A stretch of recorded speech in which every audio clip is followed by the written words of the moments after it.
சமுத்திரக்கனியும், ஜிவிஎம்மும் நடிச்ச படம். அதாவது கௌதம் வாசுதேவ மேனன். கார்மேனி செல்வம். அதாவது ஜிவிஎம்ட்ட ஒரு பர்சனல் டிரைவரா இவரு சமுத்திரக்கனி வேலை பார்க்குறாரு. அதாவது கடன் இல்லாம வாழணும்னு நினைக்கிறாரு. கடன் இல்லாம வாழணும்னு நினைக்கிற அந்த மனுஷன் வாழ்க்கையில எப்படி கடனை திணிக்கிறாங்க, இந்த சமூகம் அவரை எப்படி ஒரு கடன்காரனா மாத்துது அப்படிங்கிறதான் கதை. எக்ஸ்ட்ரா காசு என்ன பண்ணுவீங்க ப்ரோ? தெரியல சார். நான் ஒரு ஐடியா கொடுக்கவா? சொல்லுங்க சார். பணக்காரன் ஆகணும்னா பணக்காரனை வாழ கற்றுக்கணும். நல்ல இஷ்டத்துக்கு செலவு பண்ணுங்க. காசு இல்லையா, கடன் வாங்கி செலவு பண்ணுங்க.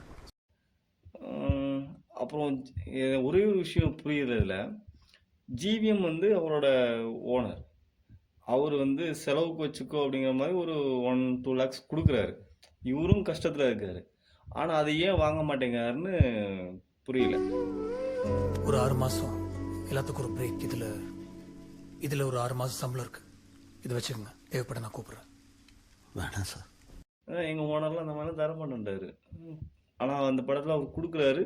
பட் நான் வந்து உழைச்சி தான் சம்பாதிப்பேன் அப்படிங்கிற மாதிரி சம்பாதிக்கிறாரு. வெளிநாடு போய் கஷ்டப்படுறாரு.